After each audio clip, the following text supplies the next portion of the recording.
Fala pessoal, tudo bem? Começando aqui mais um episódio da Imobverse. O episódio de hoje aqui trazendo para vocês mais conteúdo do mercado imobiliário. Sempre a gente está aqui agradecendo a audiência de todos vocês falando aqui com a gente.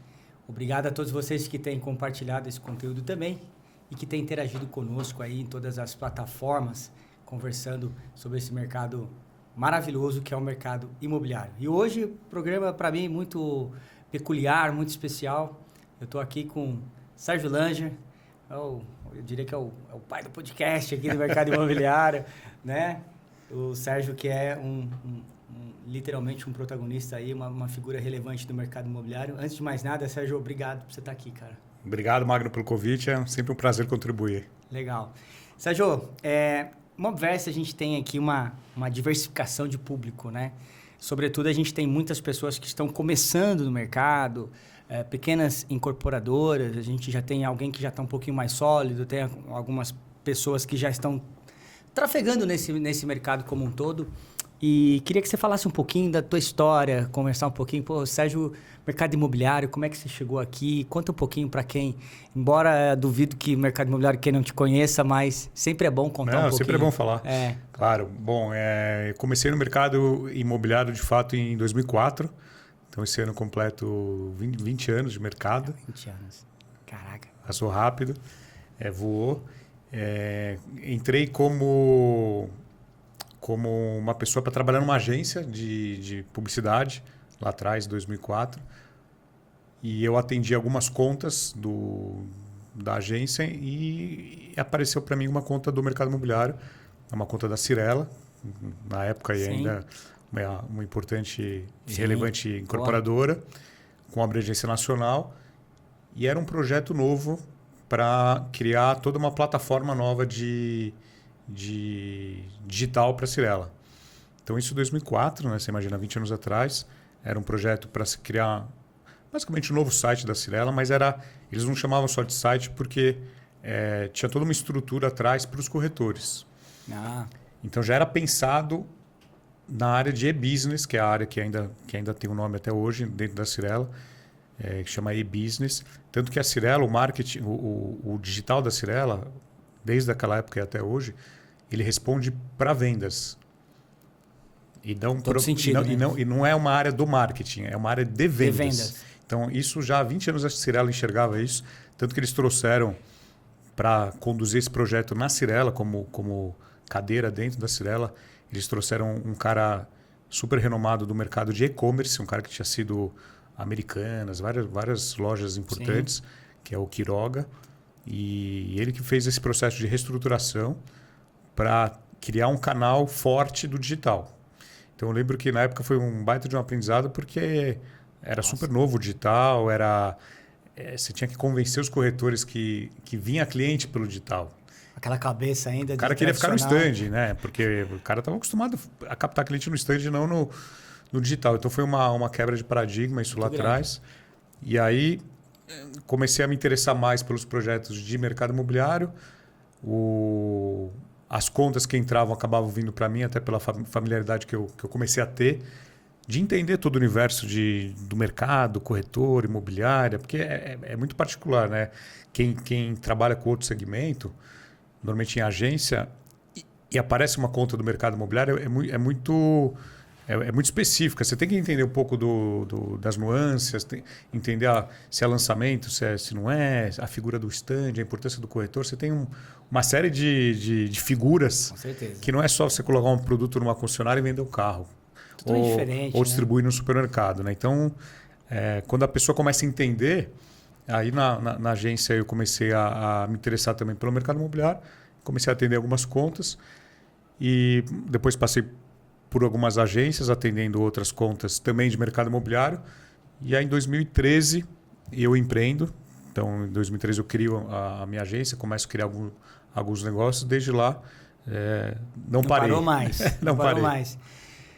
Legal, porque esse teu ingresso no mercado imobiliário lá em 2004, começando a atender essas contas e ficando aí por quase 10 anos, por enquanto atendendo, né, do outro lado da mesa, literalmente falando, só como literalmente um profissional do mercado. Sim.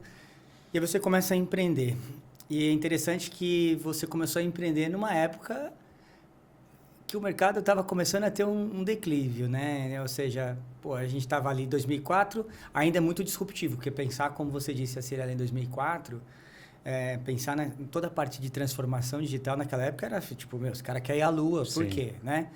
Aí vem aquecimento de mercado, muito IPO ali no final da década do começo e tal.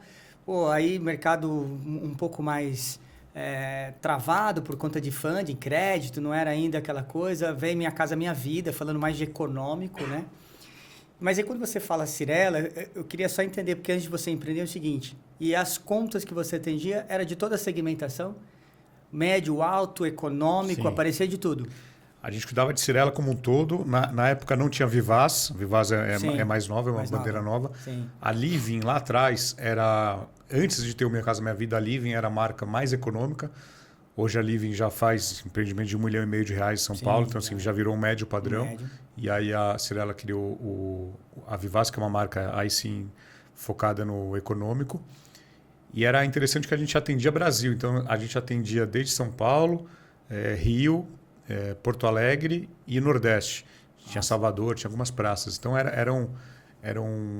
me deu bastante bagagem para entender um pouco da complexidade e das diferenças do Brasil, né? Porque não tem nada a ver se lançar um produto em Porto Alegre, lançar um produto em Salvador e São Paulo. São praças totalmente diferentes. O que funciona numa não necessariamente vai funcionar em outra.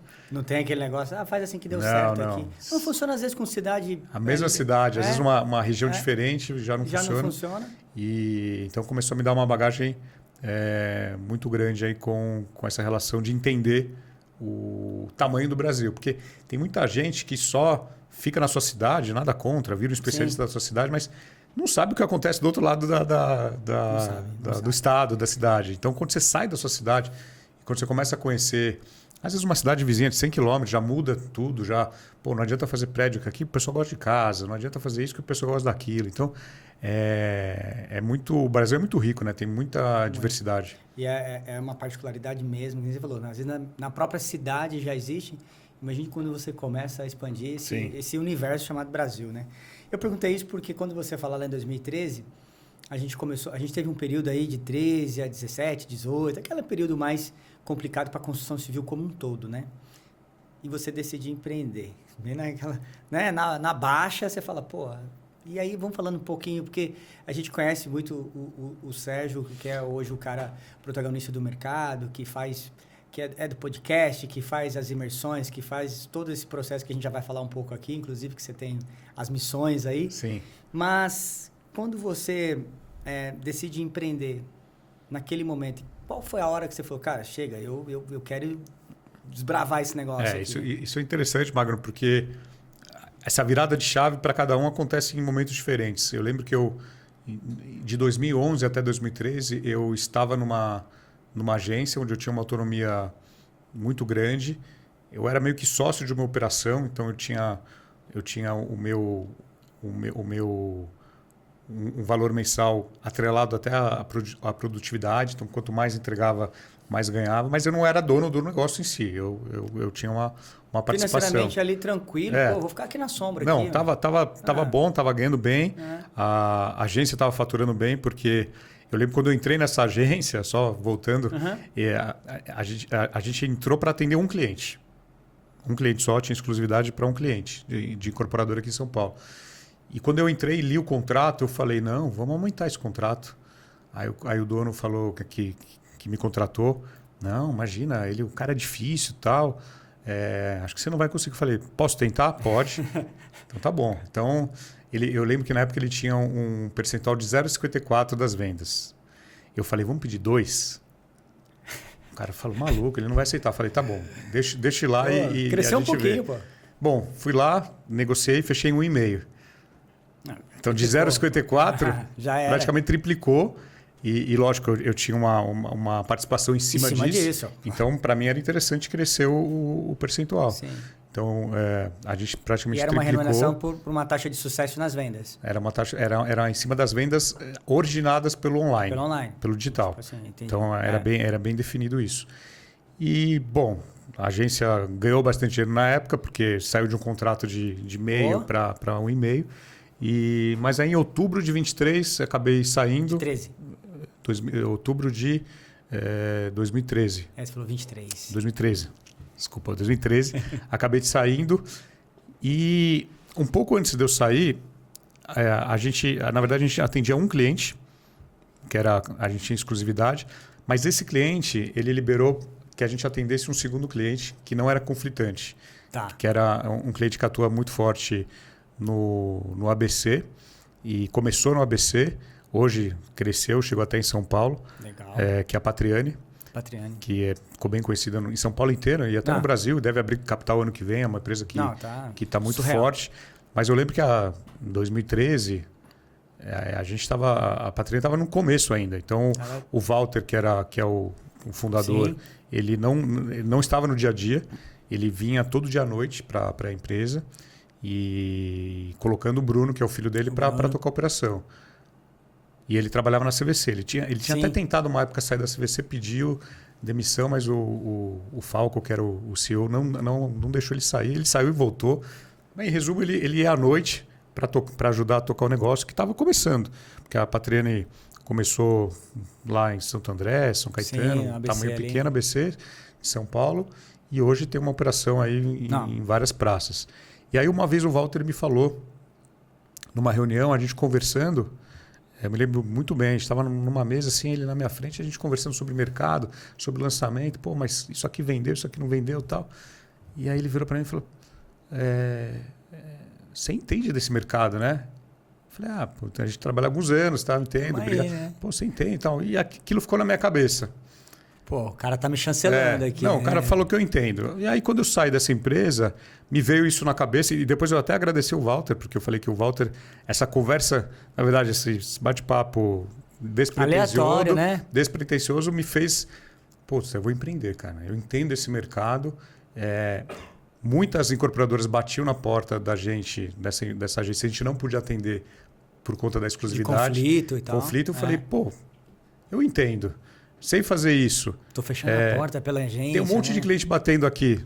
Cara, eu vou bater atrás desses clientes. Bom, comecei. Fui lá, outubro de 2013, 12, acho que 15 de outubro, meio de outubro, montei a minha estrutura, que era eu. Até então era eu. Então eu peguei um espaço de um coworking perto de casa, uma mesa, pagava R$720 por mês, a posição e trabalhava lá. Começou a prospectar. Comecei a prospectar, fui atrás dos clientes que tinham me procurado. Já fechei, já perdeu o time. Beleza, não desanimei. Apresentei algumas propostas. E aí eu lembro que na virada do ano, fechei o ano sem cliente ainda. Isso que eu ia perguntar. Quando é que apareceu o primeiro? Aí em janeiro eu estava de férias, dezembro a janeiro, a virada do Réveillon, o Natal, Ano Novo. No início de janeiro, eu estava na praia ainda, falei, vou pegar mais um dia, já que eu não estou... Vários clientes viajando e tal. Aí o cliente me liga e fala assim, a proposta foi aprovada, vamos começar a trabalhar. E o meu primeiro projeto que eu peguei foi estoque, né? Não ia pegar lançamento, né? Empresa nova, não tinha... Esquece. Então eu comecei por estoque.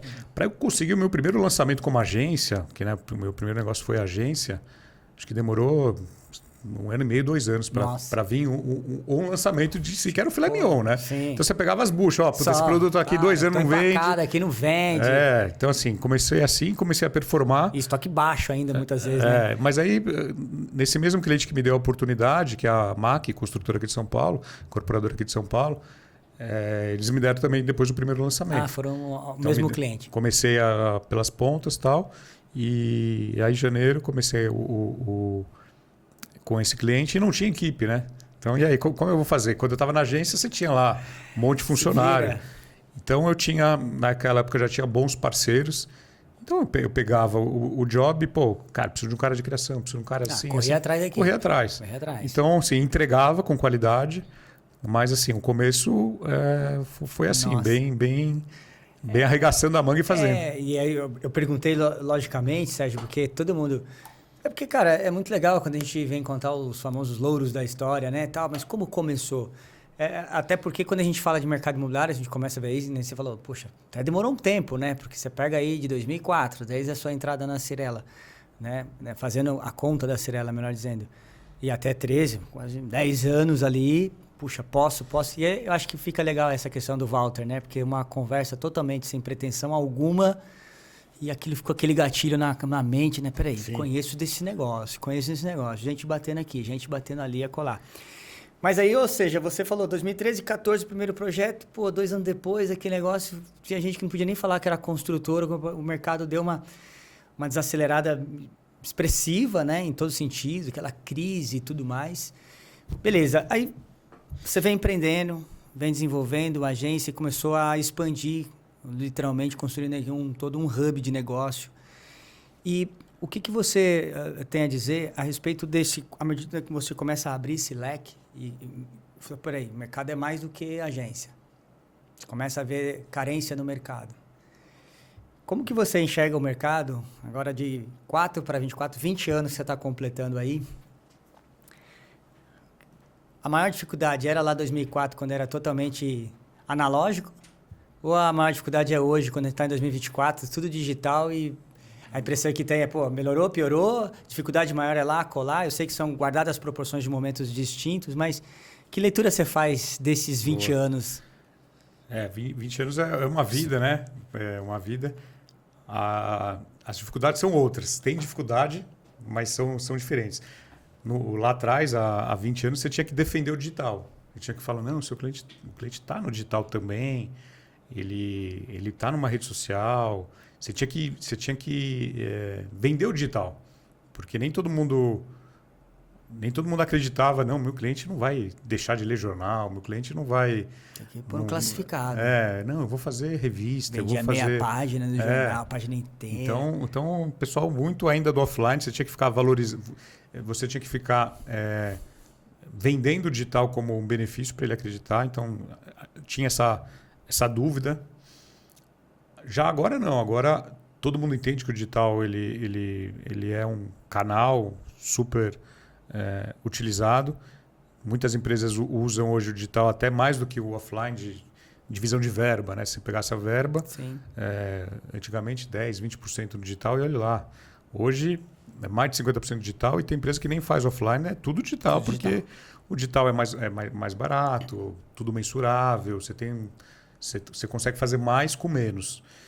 Só que hoje você tem muito mais gente fazendo digital. Né? A concorrência, lá atrás, eu lembro que no meio do caminho, em 2016, a gente queria um portal imobiliário, porque a gente já percebia que aquele sobrinho do meu amigo, filho do primo do tio...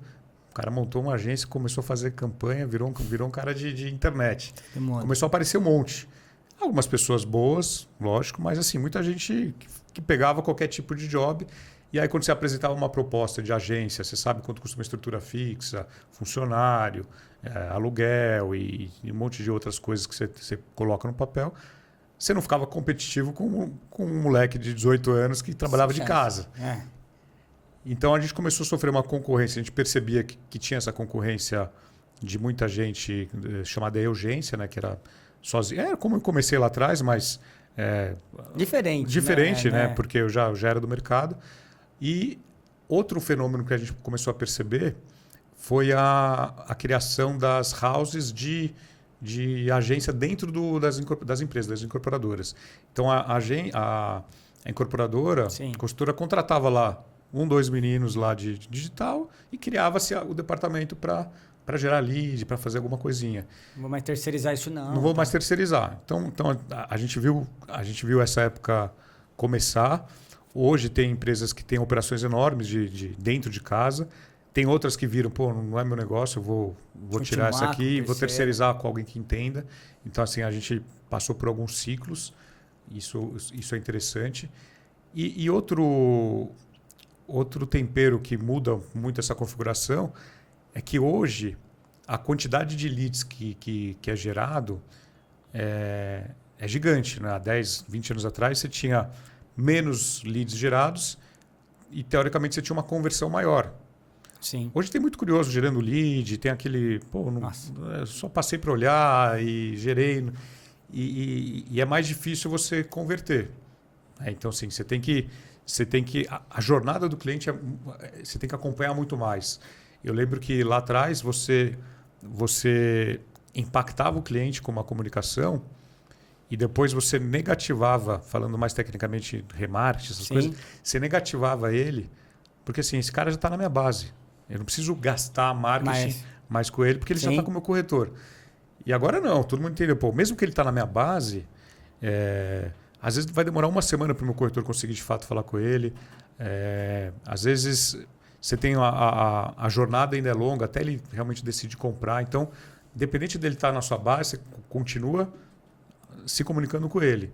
Então, a gente viu que o papel da agência hoje, do marketing, ele não é só na geração do lead, e sim na nutrição também. Você tem que dentro... agora é vendas que cuida. Não, o marketing tem que ajudar a vendas, porque a venda só se concretiza quando assina o contrato. Né? Até lá, você tem é um lead, aí, é um interessado, e muitas vezes você não conseguiu nem falar com ele de fato. Né? Você falou de 3 desafios interessantes. Né? Quando você fala da agência, que vira o urgência, acho que isso tem muita correlação, por exemplo, com as imobiliárias. Né? Então, você tinha lá no início do século, vamos dizer assim, lá nos anos 2000, início dos anos 2000, você tinha as imobiliárias convencionais, tradicionais, e quando você pensava em venda, né, ainda aquele processo de house também, de equipe própria, que começou pelo estoque, depois Sim. e tal. Acho que isso aconteceu também com o mercado. Essa transformação digital trouxe essa possibilidade de, literalmente, as imobiliárias também começaram, não vou ser mais corretor dessa imobiliária aqui, não. Por quê? Porque ele falou, eu vou fazer minha landing page, vou fazer aqui meu tráfegozinho, tal, não sei o quê, e vou vender. E todo mundo começou a ser o corretor, né? Imobiliária de um corretor só, né? E o cara, por quê? Eu quero ganhar 4%. Por que eu vou ganhar 30% de 4%? Se eu posso ganhar 4% sendo eu sozinho e fazer isso em casa. Eu lembro que em 2017 eu tinha um produto lá no Vale do Paraíba, em Taubaté, e tinha um cara que ele tinha aquele Fiat 500 e ele falava, é o meu escritório. Ele trabalhava dentro do carro. E eu lembro que na época ele vendia assim 5, 6, 7 unidades no empreendimento por mês, que era assim uma representatividade perante total do mês, que eu falei, e ele falava, eu vendo do carro. Sozinho? Sozinho, porque ele tinha um computador. E aí eu falava, por que dentro do carro? Curiosidade. Ele falou assim, porque eu estou aqui, eu abro meu computador, abaixo aqui meu banco, vou digitando aqui, ele baixava assim um porta-luvas assim do carona, colocava o computador, ia trabalhando ali, conectava o cabo. Aí ele falou, o carro eu tenho a energia, eu ligo o carro, eu tenho um ar-condicionado, é fresco, não sei. E eu estou à disposição, se o cliente me chama, eu estou rápido, porque eu já estou no carro, eu falo, estou te passando pegar aí agora e tal. Ele vendia lá sozinho, 5, 6 unidades, ganhava 4% com a imobiliária. E eu falava, mas quem é essa imobiliária? Um dia eu queria conhecer, né, vocês e tal, e o cara trabalhava sozinho. Você disse que os desafios mudaram, obviamente, mas guardadas as proporções. Hoje o desafio é maior porque também tem a mudança do comportamento do consumidor, né? A gente pega no início aí dos anos 2000 um consumidor com menos informação, né, com menos aspiração para o processo de uma forma geral. Hoje o cliente tem um comportamento, de um modo geral, não só no mercado imobiliário, mas ele chega sabendo de tudo e é capaz que ele sabe muitas vezes mais do que o vendedor.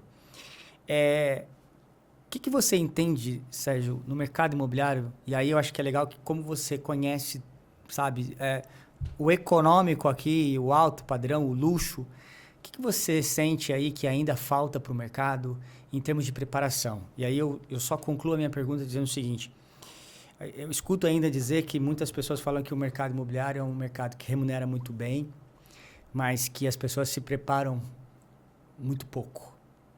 Porque o ganho é aquele dinheiro fácil, vem muito fácil.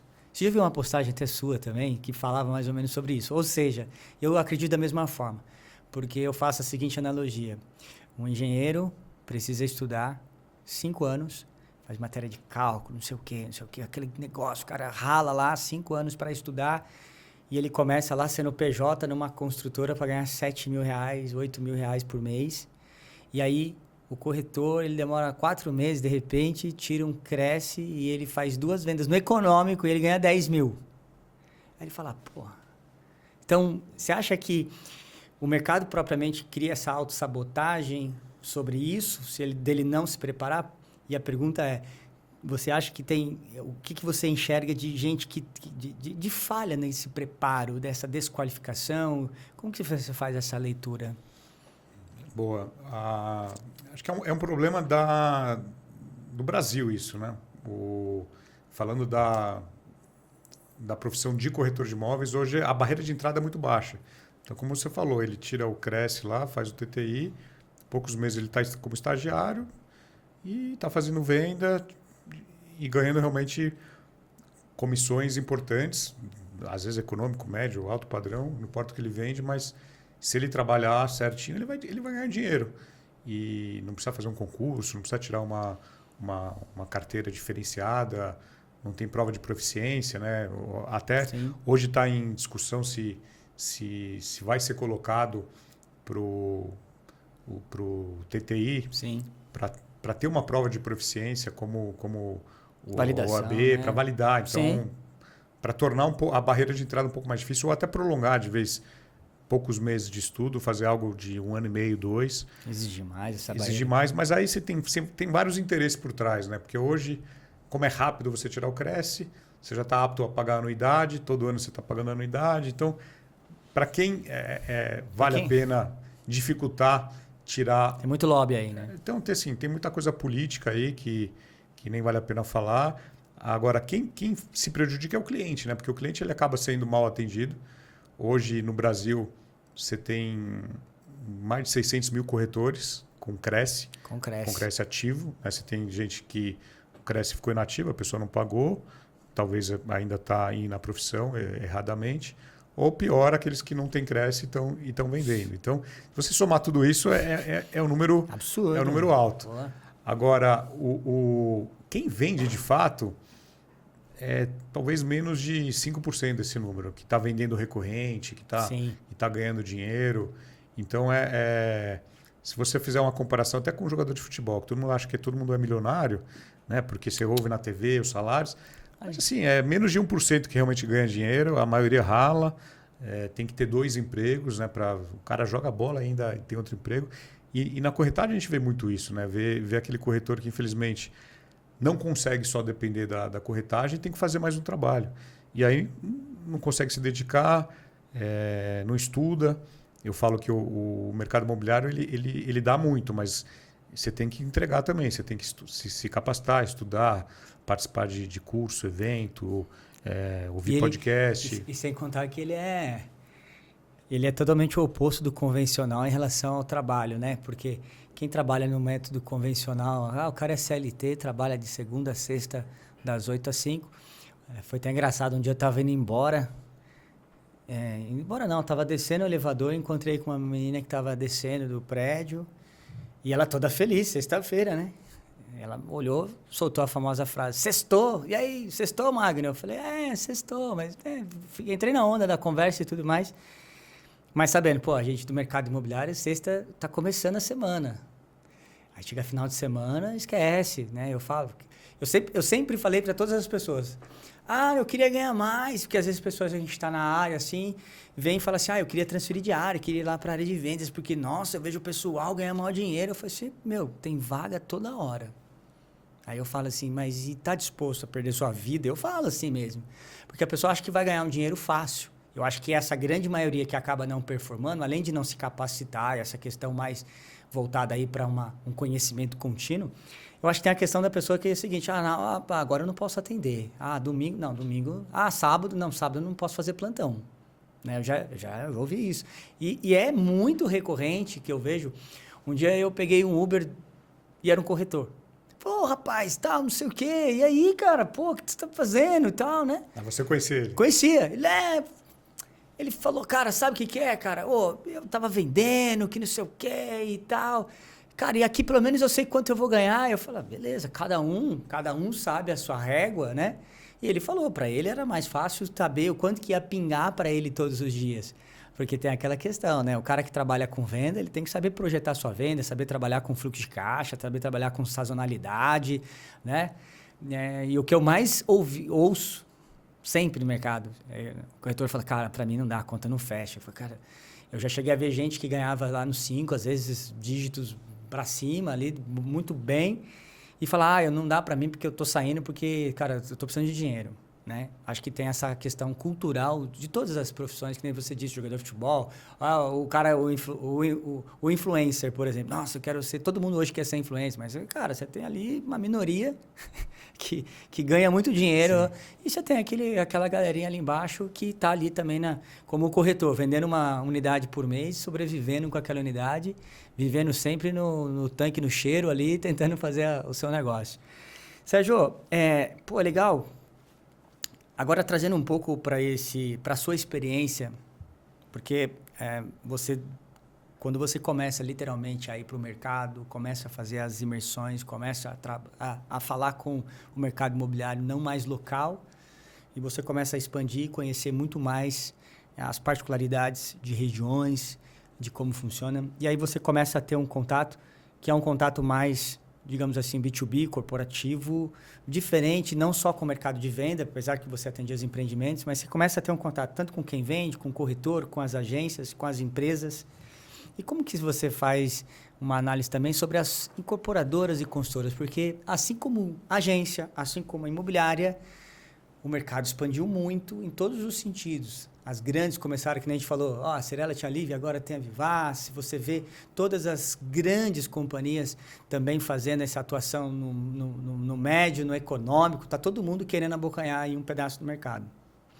E como que você enxerga um pouco as incorporadoras? Porque o negócio, diferentemente, quando você falava sobre as empresas, e você citou o Walter, eu acredito que o grande viés da Patriani, como você citou aí, tem muito a ver com a visão do negócio, né? E aí você começa a ter aquela construtora que também fala assim, você é incorporadora. Só que você, com a visão e com a mente de construtora, querer ser incorporadora é diferente, porque um exemplo do marketing aí que nem a gente falou. Uma construtora não conseguiria te dar 1,5% de sucesso de venda, porque é uma visão, 1,5%, isso é custo, você está louco. A incorporadora já fala, não, peraí, você vai potencializar a minha venda. Como que você enxerga também esse modelo e essa preparação em relação a construtoras, incorporadoras, viajando aí pelo Brasil, conhecendo todo esse mercado aí? Você acredita que também mudou-se isso? Como que você enxerga essas novas construtoras incorporadoras? Tem muita gente nova chegando, fazendo coisas diferentes. Como que você enxerga nesse viés também? Em 2016, a gente já percebendo que esse mercado de agências poderia sofrer algumas mudanças, a gente cria um portal imobiliário. Sim. Então, em 2017, 18 e 19, eu viajei bastante com a equipe comercial vendendo o portal. Então, Sul, Centro-Oeste, Nordeste. E aí eu comecei a ter bastante relacionamento nas principais capitais, tanto com incorporadoras quanto com imobiliárias, até para entender cada região, porque na minha cabeça era muito difícil entender de uma cidade sem pisar na cidade, sem conversar com o motorista do Uber, sem ir num restaurante, trocar ideia com o garçom, entender, mas esse é o melhor bairro, não é? Não, mas aqui tem um problema aqui, que tem uma comunidade. Então, quando você pisa na diferente, na cidade, né? é diferente. Você fica 2, 3 dias na cidade, não que você vai conhecer toda a cidade, mas você já conhece alguma coisa, você já sabe para onde fica aquilo, para onde é aquilo, aquela é a avenida principal. Então, você tem uma noção boa. Então, isso me proporcionou a conhecer bastante gente, a aumentar o meu relacionamento, né? meu networking, isso 17, 18, 19, e conhecer muita incorporadora nova, construtora que até então é muito forte numa cidade, para o sul, para São Paulo, ela não aparece, mas na cidade todo mundo fala dela, ela é uma empresa de menos de 10 anos, ou ela é a sucessão e o filho agora está tocando a empresa. Então, cada cidade tem muita história, então, e só pisando lá para conhecer. Mesmo. E às vezes você fica 4, 5 anos sem ir numa cidade, quando você volta, totalmente diferente. Esses prédios novos aqui, esse bairro novo aqui não tinha. Então, hoje, a velocidade que está mudando as coisas no Brasil são impressionantes, né? Então, tem que pisar para conhecer. E tem que ficar atento a essas novas marcas, porque tem incorporadoras, marcas com mais de 50 anos, super sólidas, mas tem uma onda nova, com menos de 10 anos, menos de 15 anos, que é muito interessante. Empresas com uma mentalidade nova, focando muito na experiência do cliente, no produto que o cliente vai querer. E aí em todo tipo de padrão, desde um produto mais popular até um alto padrão, são empresas que já estão com esse pensamento voltado aí para o... Pô, deixa eu entender meu cliente, deixa eu fazer pesquisa, deixa eu olhar o que lá fora acontece. Então, não é fazer o mesmo. O Zezinho aqui da esquina fez 2 dormitórios com uma vaga, eu vou fazer igual. Não, vou trazer um método diferente, vou trazer uma fachada diferente, vou trazer um conceito novo. Então, a gente vê em várias praças bons empreendedores surgindo aí. Sim. E é daí que surgem as imersões, as ideias, porque quando você começou a fazer um trabalho muito interessante com o mercado, em todos também segmentos, imersões, né? Você faz imersão de luxo, Dubai, A primeira imersão foi econômica. Econômica, foi 19. Você não foi na primeira, não? Eu fui na 21. Você foi no Summit que a gente fez, A primeira que eu fiz foi em 2019. E aí, até pelo esse meu relacionamento que eu tenho com muita gente fora do Brasil, fora de São Paulo, do Brasil inteiro, muita gente vinha para São Paulo e me procurava. Pô, eu tô querendo conhecer tal pessoa, você não me apresenta? Ou, pô, me leva nesse stand da MRV, que falam que é legal. Você tem algum stand legal para eu conhecer, algum produto? Então, muita gente me pedia, eu sempre procurei atender da melhor maneira. Aí, uma vez, indo para Brasília, no aeroporto, eu tive uma sacada. Falei, pô, se eu fizer um evento. Um evento mais pequeno, para pouca gente, onde um dia eu traga pessoas do mercado imobiliário para um bate-papo. Legal. Não estilo palestra, um negócio mais petit comité. Sim. E no segundo dia a gente visita algumas coisas em São Paulo. E nessa época, Minha Casa Minha Vida estava bombando em São Paulo. Em 2019, estava muito forte. Muita gente de fora de São Paulo querendo entender o mercado da capital de São Paulo. Então eu falei, pô, eu vou fazer uma missão para mostrar São Paulo para esse público, empresário, para esse público.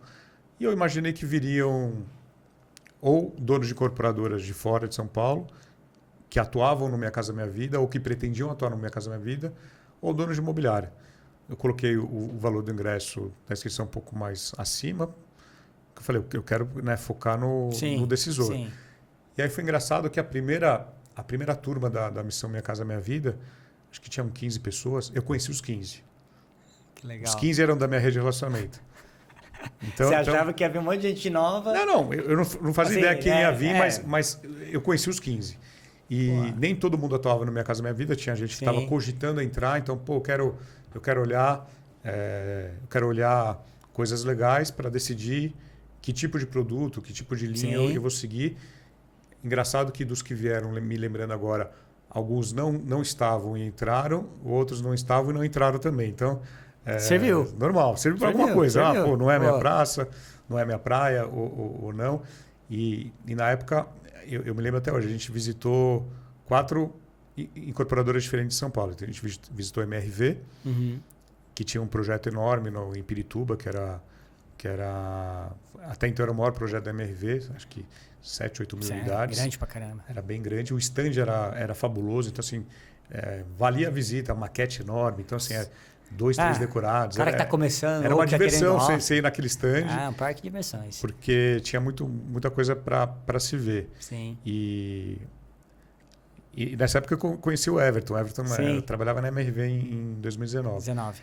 E então a gente fez MRV, Plano e Plano, MRV, Plano e Plano, Vivaz, Cirela, né? Sim. MRV, Plano e Plano, Vivaz e Tenda. Então, assim, eram bem diferentes, né? Você tem a Tenda mais econômica ainda, MRV um pouquinho acima, Plano e Vivaz talvez também um pouco mais sofisticado. E aí era engraçado a opinião das pessoas. Não, gostei mais desse. Se eu entrar, eu faço uma linha dessa. Então, era legal que a gente mostrava o que existia em São Paulo de produto, de metodologia de venda. Eu lembro que a Tenda era muito curioso, a forma que a Tenda vende, né? Sem tabela, sem muito glamour, não tem decorado, planilha, papel, conta, é outro tipo de venda. Já na Plano principalmente na Vivaz, não. É um belo de decorado, stand bonito. Nem pareceu nem parecia econômico, né? Até o cliente se assustava. Opa, será que cabe no meu bolso? Eram produtos realmente que não deixava nada a desejar. Deixa eu fazer um parênteses antes de você continuar essa análise da sua missão econômica. Você citou aí modelo de venda. Você, logo depois de 2020, que a gente teve o processo aí pandêmico, aquela coisa e tudo mais, muito se colocou em xeque se as pessoas continuariam ainda fazendo e executando o decorado, o PDV, aquela coisa, aquele stand e tal, enfim. Sua opinião, funciona? Boa questão. Final de 2022, eu fiz uma palestra em Recife, que era o legado da pandemia. E entre um dos itens que eu coloquei era a diminuição do tamanho dos estandes. Eu falei, olha, estou notando que os estandes estão diminuindo. Por quê? Porque a gente ainda estava no meio da pandemia, os lançamentos não podiam ser mais aquela aglomeração de pessoas, então o lançamento, pelo menos aqui em São Paulo, ele começava no meio da semana, terça, quarta-feira, o pessoal ia assinando e chegava no final de semana, já recebia algumas pessoas a mais, mas não tinha aquele dia que você chamava e reunia um monte de gente, porque não podia, né? Você tinha uma limitação aí de pessoas. E aí eu lembro que eu fui visitar um stand que me chamou bem a atenção, que era já nesse novo modelo. Não devia ter 5, 6 meses de atendimento, era um produto de alto padrão, mas tudo bem. Sim. Mas era um stand pequeno, normalmente não seria. 6 meses de atendimento, um bom decorado, mas o stand pequeno. E até eu ilustrei como exemplo. Mas acho que não durou 2 anos, os stands voltaram a tamanho grande, investimentos altos. Então tá na cultura da aquisição. Acho que não mudou. Não mudou. Né? Tem praças que a gente sabe que não tem não a cultura, mas não tem a viabilidade de se fazer um decorado. Sim. E aí se faz uma loja de atendimento, algo que você receba o cliente. Mas tirando alguns tipos de produto, a grande maioria o cliente precisa ir lá, precisa pisar, precisa apertar a mão de alguém, precisa sentar com alguém. Quer experiência, né? Ele quer olhar na cara de quem ele está comprando, ele quer olhar, saber quem é a empresa. Ainda mais se for o primeiro imóvel, né? Se for o primeiro imóvel, ele precisa ser recebido em algum lugar. Não precisa ser exatamente no plantão, no local onde vai ser o empreendimento. O empreendimento, mas tem que ser uma central, tem que ser algum lugar que ele... Ele quer sentar aqui, que nem a gente está aqui, conversar. falar... Então, esse cliente vai comprar no digital, você vai mandar um link para ele... isso existe, é legal, mas é exceção. O cara que está fora do país, que ele já conhece a empresa. É um upgrade, de repente, investimento, é um estúdio. Mas assim, 99% das vezes ele quer pisar, Sim. ele quer conversar com alguém. Se der um problema com quem eu falo, se meu boleto não chegar... ele quer ver, ele quer ter um contato. Ele quer ter ele quer ter. Aí você está fazendo, então, vamos lá, voltando, você está na missão econômica de 2019, 15 pessoas. Veio pandemia, missão sua... Sumiu. Aí, 2019, a gente começou com a Minha Casa Minha Vida, depois a gente fez a Alto Padrão. O Thiago Granato, que hoje é meu sócio no Alto Padrão, ele me chamou e falou, vamos fazer uma missão Alto Padrão? Eu falei, vamos, mas... Vamos fazer juntos para você me ajudar. Não, vamos. Aí fizemos também a missão Alto Padrão em 2019, no segundo semestre. Também devia ter menos de 20 pessoas, eu conheci a grande maioria. E aí chega 2020, lockdown, né? Fechamento, tal, todo aquele horror que todo mundo passou. E não podia fazer evento. Então, a gente meio que se frustrou, né? A gente estava com uma viagem marcada para Nova York. Nossa. Era março ou maio que a gente ia fazer a primeira edição internacional da Missão Alto Padrão. Que a Missão Alto Padrão, não sei se a gente fez 1 ou 2 edições em 19. Começou a dar tão certo que a gente falou, vamos ano que vem para Nova York. Aí lançamos, vendemos. Estava vendendo? Estava vendendo. Tinha vendido 20. Caramba. 20 pessoas. E aí veio o lockdown. Das 20 pessoas, 14 cancelaram. E a gente devolveu o dinheiro, lógico. A gente não sabe quando vai, né? A fronteira fechou e tal. E 6 ficaram. Aguardando. Tô aí. Eu falei, olha, vocês vão fazer a melhor escolha que vocês vão fazer da vida, porque a gente vai, fica tranquilo que nós vamos, e vai mudar o valor. O dólar está subindo e tal, mas vocês vão pagar R$1 a mais. Na hora. Já está comprado. Não, vocês acreditaram. E aí a gente abriu venda depois. Eu acho que o preço deve ter triplicado, pelo menos, de valor A gente foi em 2022. Em 2 anos, triplicou de Pô, valor. o cara comprou na baixa e... Você é doido. Caramba, eles acreditaram na gente e mantiveram-se no projeto. Aí depois a gente abriu venda. Então aí a gente começou 2020, 2021. 2020, o ano inteiro, a gente não fez um evento. Sim. 21, acho que também a gente não fez nenhum evento. Não, 21. Meio de 21, eu estava de férias em Limeira, interior de São Paulo. Tinha alugado uma casa, uma semana, 10 dias. E aí eu falei, estava vendo que estava voltando a questão das vacinas, estava chegando. Aí eu falei para o Thiago, pô, vamos voltar a fazer evento? 2021, julho. Pô, mas agora eu falei, não, vamos colocar para setembro. Você vê que o seu negócio é nas férias, né? Na praia, lá, em Limeira. Eu tenho as visões. Eu falei, pô, vamos lançar agora? Vamos. Então tá, mas para setembro. Então a gente faz o lançamento e tal. A galera tá em casa e tal. Vamos ver o que dá. Aí a gente fez lá uma estratégia de venda. A gente vendeu tudo em 32 minutos. Nossa. Aí a gente olhou para... Tava tudo online. Falei, cara, o que aconteceu, né? Pô, acho que a galera tá sedenta por evento presencial, porque era tudo live, era tudo online. E chato pra caramba, chato, né? Putz, né? Negócio chato. Ninguém aguentava mais. Live, não sei o quê. E aí, então, a gente lançou setembro, vendeu tudo de manhã. Aí, depois do almoço, a gente já colocou outubro. A gente falou, vamos já fazer a próxima edição. Aí já abrimos também, vendeu mais da metade. E então, setembro, outubro, de 22, a gente volta com os eventos presenciais, com máscara, com álcool e gel. Então, o kit do participante tinha, além do caderno... Eu tenho até hoje o álcool. Você tem o álcool? Então, a gente tinha que fazer o álcool. Tinha não, era bom senso fazer o álcool. Eu tenho até hoje, está na minha bolsa. Eu tenho álcool em gel, desse tamanhozinho aqui, então, assim. A gente fez tanto para a missão Minha Casa Minha Vida, econômica padrão, lá. Então, 21 a gente volta com os eventos. 22... A gente vai para Nova York, a gente consegue fazer o evento em Nova York. E aí, 22, a gente faz tanto o evento de Nova York, faz a missão Minha Casa Minha Vida, o Summit, junto com o Diamante, com o Guilherme Diamante. Foi. Que a gente fez um evento até maior. E 2 edições em Dubai. Então, 22, a gente faz 2 edições em Dubai. A gente fez primeiro semestre e segundo. Que eu tinha ido para Dubai em 21, final de 21 eu fui para a Expo. Sim. Com um amigo meu que nem é do mercado. Aí eu falei, puta, preciso fazer um evento aqui. Aí, ó, foi viajar, foi no evento. Você tem que viajar mais, cara. Aí no avião eu tenho que viajar mais. Aí no avião eu falei, cara, eu vou lançar um evento aqui em Dubai. E aí no avião eu lancei. Quem tiver interesse e tal, aí comprei o pacote de 14 horas de voo. Comprei o pacote de internet. Começou a vir tanta gente interessada que eu fiz uma planilha Google Forms no avião. Acho que deu 80 interessados. E aí tinha um cara que é o Pedro. O Pedro foi depois 2 vezes conosco para Dubai. Ele já queria fazer o Pix. Eu falei, não, Pedro, não sei nem quanto eu vou cobrar. Vou ser sincero para você. Não, me manda o Pix. Não, tô dentro. Vamos embora. E o Pedro veio para a Missão São Paulo já acho que 2, 3 vezes. Veio 2 vezes para Dubai. Quando eu falei de Dubai, ele falou, não, vou fazer o Pix. Eu falei, não, calma, Pedro, não sei nem quanto eu vou cobrar. Então, aí a gente fez Dubai 2022, 2 edições.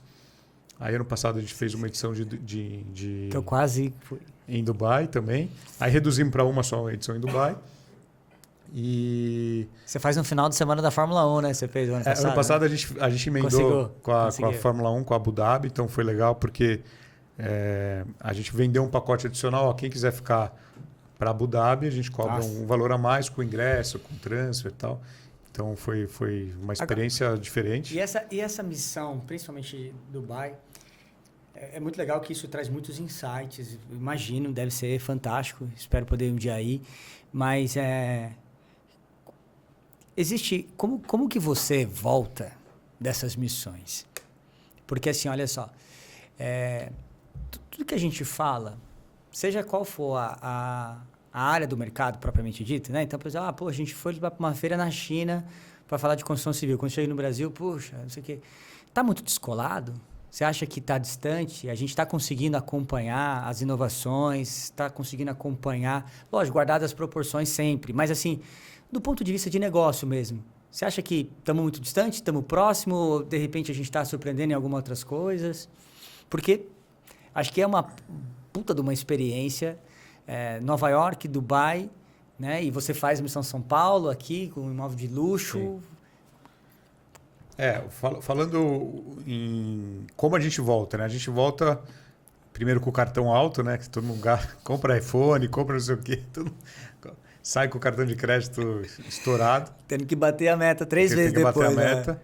Mas todo mundo volta, e até a gente vai fazer um painel agora, a gente tem um evento em Fortaleza e a gente vai ter um painel com corretores que foram conosco em alguns eventos internacionais para contar um pouquinho essa experiência de como eles voltaram. Pô, bacana. Porque uma coisa é você colher um depoimento durante o evento. O que você está achando do evento? Pô, tá legal. Outra coisa é depois de um ano, você pegar o depoimento da pessoa e ela... Se deu fruto, né? E ela falar que fruto que deu. Né? Como o seu cliente começou a te olhar, como o seu parceiro, o que você evoluiu depois desse evento, o que te ajudou. E tem muita coisa legal que a gente não fica sabendo. Até a gente está fazendo agora um exercício de ir atrás de algumas pessoas que foram conosco em alguns eventos para colher esses depoimentos depois de algum tempo. Legal. Porque a gente fica sabendo de negócios que aconteceram, parcerias que foram realizadas porque conheci alguém no evento. Então é muito legal falar, pô, eu fui no evento de Balneário, conheci uma pessoa. Fazer uma joint venture com esses caras aí, e a gente fez o negócio, pediu um percentual. Não, mas a gente fica feliz porque um dos pilares do evento é conexão. E ninguém vai lá para se conectar para, pô, quando eu for para sua cidade nas férias, eu vou te visitar. Não, é negócio. Se eu tiver um cliente na sua cidade, ou se você souber de alguém. Então, esse tipo de evento gera muita conexão e você fica mais próximo de alguém, mais próximo de alguma pessoa e gera negócio, né? Então, assim, pô, tô com um cliente em Maceió. Pô, tem um cara de Maceió que eu conheci, deixa eu falar com ele. Então, gera-se muitas conexões com negócios Mas falando assim, como a gente volta, né? Falando no perfil do corretor, do profissional de vendas. O profissional de fora, olhando para os Estados Unidos principalmente, ele está bem descolado do Brasil. O mercado americano é uma referência para a gente olhar no Brasil. É uma pessoa que estudou, se capacitou, tem boa formação. Até tem gente que vai lá e fala, pô, nem parece corretor. Que até é maldade, né? O cara tá bem vestido, fala bem. É o dono da empresa? Não, corretor. Então, isso a gente vê muito no mercado americano. Ótimos profissionais que nos atendem, porque nas visitas, né, parte do programa a gente tem visitas. Sim. E nessas visitas a gente é atendido por algum corretor, normalmente da incorporadora, da construtora da incorporadora. E são, sei lá, baita profissionais que... São nativos, não são... Não. Aquela galera de lá. Normalmente galera de lá. Tá. Que nos atendem. Um ou outro, às vezes, fala alguma palavra de português porque conhece um brasileiro. Sim. Ou é casado com... Mas, assim, normalmente americanos. Legal. Já o perfil de Dubai é um pouco diferente, porque Dubai é muita mistura, né? O que menos tem lá são os Emirates, que nasceram lá. Uhum. Então, tem gente do mundo inteiro.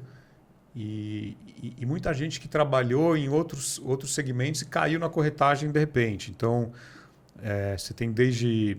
pessoas que trabalhavam em companhias aéreas, restaurantes, ramo hoteleiro. Então, pessoas super capacitadas em atender e servir o cliente. Até pela pujança que falam vários idiomas, né? Porque lá você tem que falar 2, 3, 4 idiomas para atender o público. Desse então, público, são né? perfis diferentes. Mas o que a gente... E produto, né? Falando em produto em si, o que a gente vê em Dubai realmente é fora da curva. Produtos com muita inovação, com diferentes do que a gente vê no Brasil. Lógico que aqui tem muita coisa boa, mas lá é que tem muito dinheiro, então a gente entende que eu não vi uma planilha de viabilidade lá de Dubai, né? Terreno, obra... Dá para falar de permuta 10%. Assim, lá não tem correção. Em Dubai não tem correção nas parcelas durante a obra. Então, você imagina, praticamente não tem inflação. Então não tem o INCC. Você compra... Você compra parcelar, você sabe quanto você vai pagar até o final da obra. E outra, você não tem ganho de capital em Dubai. Dubai tem um monte de isenção fiscal. Sim. E muito investidor colocando dinheiro. Você não tem que pagar sobre ganho de capital. Porra. Então tá virando realmente um destino interessante, forte para o americano, para o asiático. O brasileiro ainda menos, que o brasileiro ele prefere os Estados Unidos, Europa. Dubai é uma segunda, terceira opção. mas que está crescendo em relevância. Agora, o que a gente vê em comum em todas essas praças fora do país é a excelência em tudo.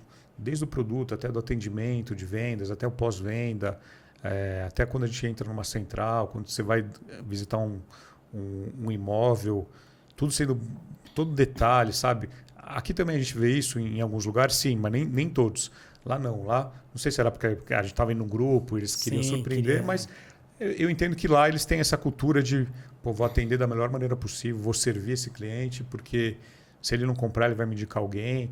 Então a gente percebeu, e até um ponto que eu trago nas minhas palestras é essa questão de excelência. Né? Tudo que você vai fazer, coloque excelência na ponta da régua, entrega essa excelência, porque o cliente percebe isso e mesmo que não der certo o negócio, ele vai perceber e vai acabar indicando para alguém. Porque todo mundo fala de negócio, imóvel, corretor e tal. Então, quando você atende bem o cliente, principalmente quem lida com o público geral, todo mundo gosta de ser bem atendido. Né? E de fato, eu acho que isso está se transformando muito mais por obrigatoriedade, que as pessoas perceberam, que as empresas, o mercado de um modo geral, porque, cara, ou você atende bem, você vai perder, porque tem outros começando a atender com excelência e que você está perdendo por conta do atendimento. Porque antes você perdia por causa de produto, preço, às vezes, condição. Agora está tudo igual, né? Os produtos, né? Conforme o segmento, ele está muito ali parelho. Econômico. Você vai no econômico, 2 quartos, sala, cozinha, banheiro, sacada. Então, não tem muito o que você, né? Transformar. Então, mas o que está fazendo a diferença? Que nem você falou, geração de lead é uma porrada. Né? Se todo lead que fosse gerado, a gente acabava com déficit no Brasil de moradia de interesse social, por exemplo, né? Ou primeiro imóvel. Você vai para o médio também, não tem muito segredo. O cara está ali em imóvel de 500, 1 milhão, 1,5 milhão, mais ou menos. A mesma coisa, não muda. Então, é um atendimento, é a experiência proporcionada para o cliente. Só que isso antes a gente tratava como diferencial. Agora é uma questão de sobrevivência, né? Sérgio, caminhando aqui para o nosso final, você é um cara que, assim, a gente falou muito aqui de histórias, ou seja, naturalmente, de passado, né? Contando a história que eu acho que é muito inspiradora, sobretudo. Mas, trazendo um pouco aí para um cara de mercado, 20 anos, eu queria que você trouxesse para a gente, assim, com a sua experiência, conhecimento, feeling, futuro. O que você acha que vai mudar nesse mercado? Porque hoje os ciclos de transformação cada vez mais são menores. Então, quando a gente fala da transformação lá de 2004, da agência que você trabalhava para atender o digital, demorou quase 10 anos para a gente conversar. Gente, olha, agora a coisa muda mais rápida e de uma forma muito mais intensa. E qual que leitura, que modo você enxerga esse mercado imobiliário? O que você acha, assim... Palavras ao vento mesmo, mas de uma percepção de um cara que tem muita experiência, que roda o mundo, que roda muito o Brasil, que conhece muito o mercado, essa relação de consumo, produto. Para onde que a gente vai nesse mercado doido? Você acha que insight você traz para uma mudança futura? Eu não sei para onde a gente vai. Se eu souber, me fala. Do ponto de vista, assim... Não, é futuro, assim. Porque relação de consumo... A pandemia mudou muita coisa, né? Ela transformou... principalmente o comportamento do consumidor, acelerou, acho que transformou principalmente o digital, a questão celular, internet. Talvez a gente avançou 5 ou 10 anos no que a gente levaria para alcançar. E a gente não sabe o que está acontecendo agora, né? A rede social, inteligência artificial, né? Cada vez muito mais em voga isso. Chegou de vez. E nem chegou de vez, né? Exatamente. O pessoal que está mais no dia a dia com isso, fala que a gente está no primeiro degrau ainda do que pode acontecer. Então, é algo que vai revolucionar, como o digital, como a internet revolucionou o nosso dia a dia. Ninguém hoje imagina ficar sem o digital, né? Consultar um mapa, fazer um trajeto, baixar um e-mail, mandar uma foto, uma mensagem, tudo você usa o digital. E a inteligência artificial... Muita gente acha que é só o ChatGPT, né? Não, eu vou colocar lá um prompt, eu vou colocar um texto. E tem muita coisa que dá para se fazer hoje. Muita coisa vai dar para se fazer ainda lá na frente, que a gente nem imagina. tem alguns mercados que estão se criando profissões para lidar com a inteligência artificial, para você conversar com essas, com essas máquinas. Com certeza elas vão vir para ajudar, vão tirar o emprego de pessoas, talvez, das pessoas que não saibam lidar com ela. Sim. Agora, quem souber lidar com ela é igual ao digital. Quem sabe lidar com o digital, eu sou mais analógico, eu não gosto, talvez a pessoa acaba ficando para trás. Então, o que a gente espera do futuro? A gente tem que continuar estudando e enxergando essas novas tecnologias até para a gente se apropriar delas antes. Então, hoje é muito fácil você ter acesso à informação. Você com podcast, com YouTube, com Spotify, ligando a sua TV, você tem acesso à informação. E acho que essa distância vai encurtar muito. Falando no mercado imobiliário, desde uma compra de terreno, uma viabilidade, método construtivo, tudo isso vai acelerar. Agora, a gente vive num país que talvez não seja interessante a gente acelerar, por exemplo, a obra. Nos Estados Unidos, às vezes você vai lá em uma janela de 2 anos, o prédio está pronto. Pô, mas como é que está pronto? Não, tudo uma construção rápida deles. A mão de obra é muito cara lá. Sim. A nossa mão de obra é mais barata. É mais interessante você manter aqui mais tempo e você tem a questão também do pagamento. Né? Se você tem pouco tempo de obra, você enforca um pouco o cliente. Exposição. Principalmente exposição de caixa. Exposição de caixa, você tem condição para o cliente pagar. Você tem vários fatores que talvez o método, o tempo de obra talvez não acelere, não por conta de tecnologia, mas por conta do negócio. Desdobramentos, né? Que isso vai trazer, né? Agora, você precisa construir uma fábrica, precisa construir um hospital. Dá para você fazer em menos de 6 meses hoje com tecnologia. Sim. Eu gravei com o pessoal da Brasil ao Cubo, que faz obras mais caro do que a tradicional. Só que para uma Ambev da vida, você pagar um pouco mais caro e você começar a faturar numa fábrica, fecha a conta. Sim. Então, para esse tipo de tecnologia, para esse tipo de negócio, a tecnologia realmente vem para otimizar prazo. E o relacionamento vai mudar muito com a questão do celular, né? Com 5G, que já está mudando, está ficando tudo mais rápido. A gente está criando uma geração muito ansiosa. Tudo é para hoje. Imediatista, né? Tudo imediatista. Ninguém consegue mais ficar os 3, 5 segundos esperando a propaganda do YouTube, o anúncio do YouTube. Agora já tem anúncio de 10 segundos, 30 segundos. Então, tem que tomar cuidado como atender esse cliente, porque essa garotada de hoje que vai ser o nosso cliente no futuro, vai ser um cara... imagina a pessoa que está com 10 anos, 12, 13 anos hoje, quando ela vai ser o consumidor daqui a poucos anos... Ela vai comprar, ela vai alugar, ela vai utilizar, ela vai assinar. Como que eu vou falar com ela? Ela vai atender telefone quando eu ligar? Ela não atende nem os pais dela, ela vai atender um profissional de vendas.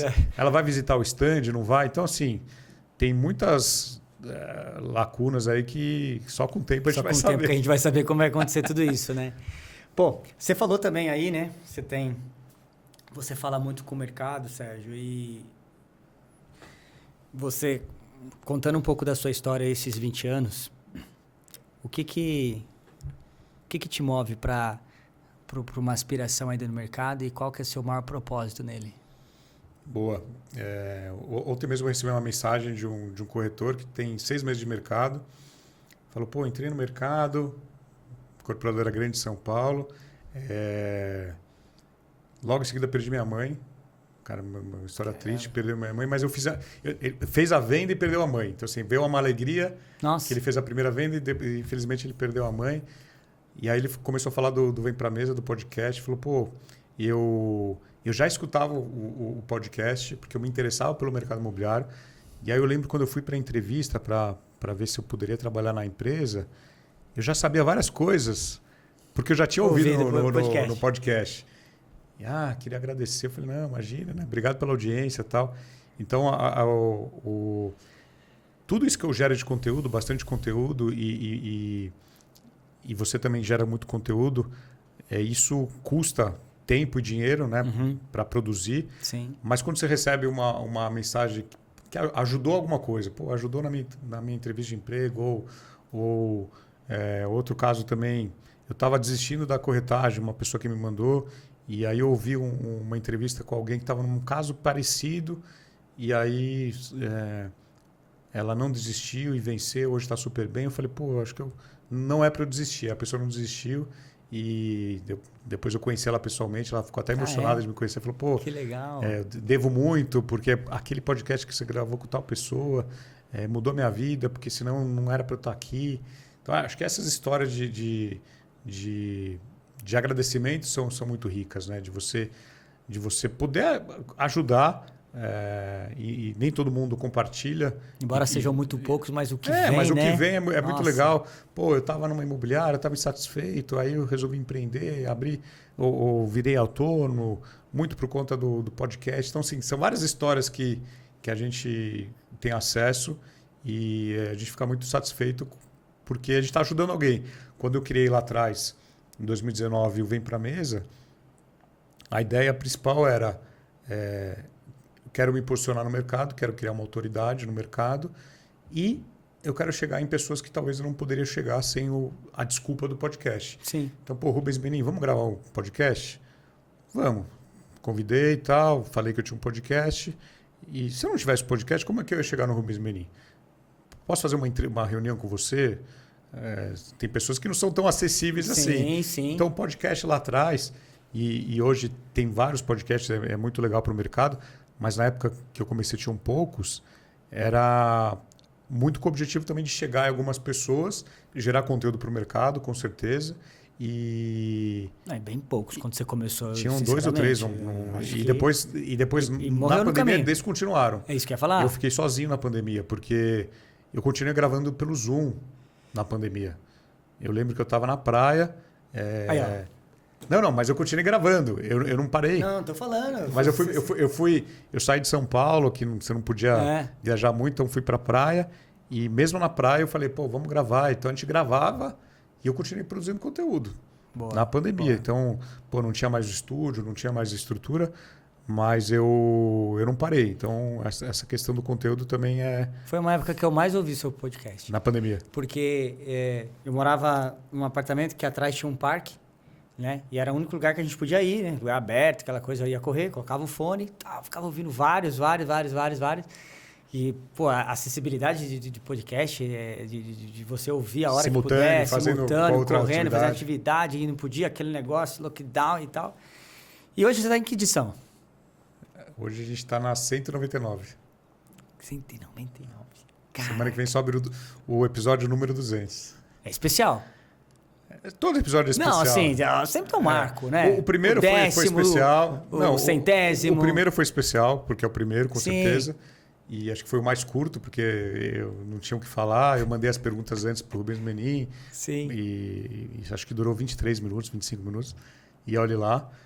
O número de 50, eu fui o entrevistado.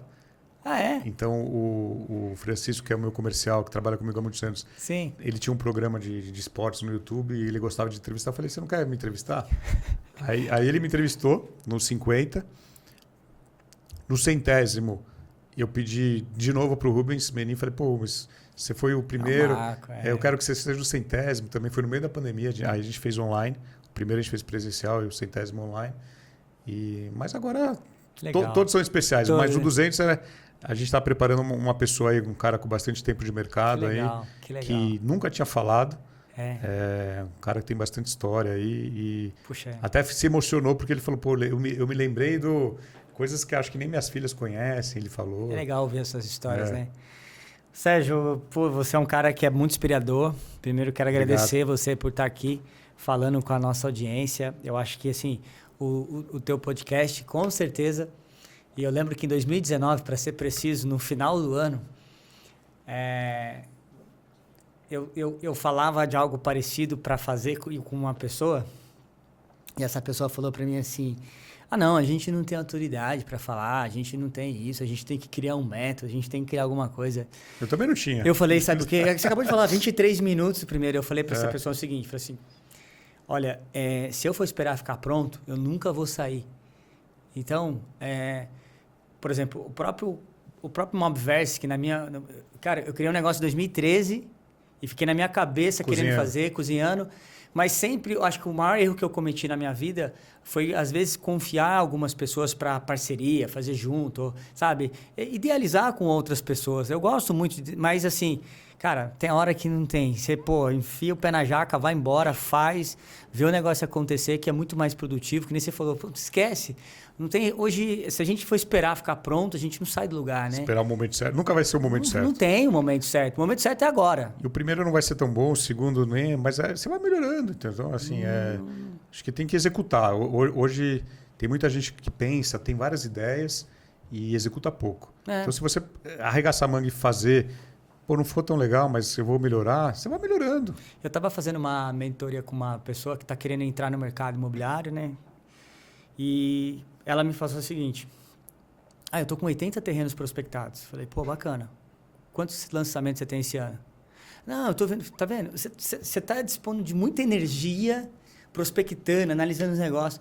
O problema é que você não lançou nenhum. Vai para cima e lança. Escolhe um e lança. Mas escolhe, vai. Essa história de estar pronto não existe. Você tem que fazer, acredita, confia no seu potencial, vai embora. Eu acho que isso que é o bacana, né? Essa história sua, falar um pouco desde lá de 2004 e trazer toda essa storytelling aí em relação à tua trajetória, com certeza deve ter feito muito sentido aí para o pessoal que está nos assistindo. Espero que a gente possa bater mais papo e obrigado aí mais uma vez. Obrigado, Magno. Agradecer todo o pessoal que está assistindo, ficou até agora assistindo. Com certeza, talvez eu falei algo aí que possa dar algum insight para alguém às vezes está com uma ideia ou precisa viajar para ter eu já tirei você sabe que eu já tirei esse insight. Vou viajar para ter ideia. Cara, você precisa, pega a dica aí. Sérgio Lange deu a seguinte dica para você hoje que quer potencializar seus negócios. Primeiro, viaje muito, tá? Segundo, não importa o lugar, pode ser no avião, abre o computador, faz um Google Forms, rebenta. Terceiro, não espere ficar pronto. Vai para cima, faz o negócio acontecer, porque o primeiro podcast durou 23 minutos. Então, esquece esse negócio. Outra coisa muito importante também é o seguinte, cara, não espera. Vai, faz a coisa acontecer. E essa questão da viagem ficou marcada. Vai lá viajar bastante, mas é de fato, né? Bom porque a gente precisa, né? E realmente, a cabeça precisa estar leve para a gente poder reorganizar as ideias, né? Às vezes a gente está muito no turbilhão, no furacão e tal, que não sei o quê, mas as ideias vêm. Aquela história que a ideia vem num café, que a ideia vem numa viagem, brincadeiras à parte, mas é isso mesmo. Às vezes você está de frente para o mar, está ali, embora a nossa cabeça às vezes não deixe a gente ficar de férias, né, Sérgio? Que a gente está ali... Não, às vezes até fazendo uma atividade física, caminhando, correndo, você está lá com o seu fone, ou não pensando em nada, e aí você... tem uma ideia, entendeu? Os meninos aqui da produção sabem disso, porque às vezes eu tô indo caminhar, ou é de manhã ou é à noite, e eles falam, o Magno gravou áudio pra gente caminhando, porque tá o barulho do sapato. Tchac, tchac, tchac, tchac. E aí eu vou, porque eu vou ouvir, eu ponho às vezes qualquer coisa pra ouvir aleatória, porque às vezes eu falo, nossa, eu vou caminhar hoje, mas vou ouvir uma coisa que não tem nada a ver. Eu vou ouvir neurociência, daqui a pouco eu já... Puxa, uma ideia de mandar um áudio aqui. Ô, pessoal, é só pra deixar registrado aqui, que não sei o quê, mas aí eu falo, nossa, tem não sei o quê, daqui a pouco você vê se já tá mais... A mente tem que estar muito bem preparada, né? Professor Buzarello, a gente, quando conversa, toma um café, ele sempre fala assim, né? Uma coisa muito legal. Às vezes a gente se prepara muito, se capacita muito, mas a gente esquece de cuidar um pouquinho da mente, da saúde mental, e isso é muito importante. Cara, obrigado de coração. Magno. Muito obrigado mesmo. Espero que vocês tenham gostado. Episódio hoje fantástico, especial. Eu sempre... Se tinha algumas pessoas que quando eu comecei a falar na Imobverse, o Sérgio era um deles, que é uma referência, gosto muito. Esse menino que está aqui do lado aqui que você está vendo, que é o Danilo, ele é formado em Direito, e na primeira semana que eu falei, vem trabalhar comigo, a primeira coisa que eu falei para ele, eu falei lá para a menina que trabalha com ele, Juliana, faz a inscrição do Danilo no Summit aí, que vai ter do Sérgio lá, 2022? 23? 22. Ele foi lá, Eu falei, ó, vamos lá, cara, levar você no evento. Ele não sabia nada, não sabia nem o que era mercado imobiliário. Começou bem. E caiu lá e falou, pô, legal, aquele cara lá, não sei o quê, né? Ficamos lá 2 dias no seu evento. Então, já que você quer nutrir um pouco aí o teu propósito, tá aqui fisicamente uma pessoa que participou do seu evento lá no Summit e é muito legal. Pessoal, é isso. Estamos encerrando aqui mais um episódio. Quero agradecer a audiência de vocês. Obrigado por ficar aqui conosco hoje em mais esse episódio. E em breve a gente tem mais informação, mais conteúdo e, obviamente, pessoas de bastante relevância e importância no mercado imobiliário. Até a próxima!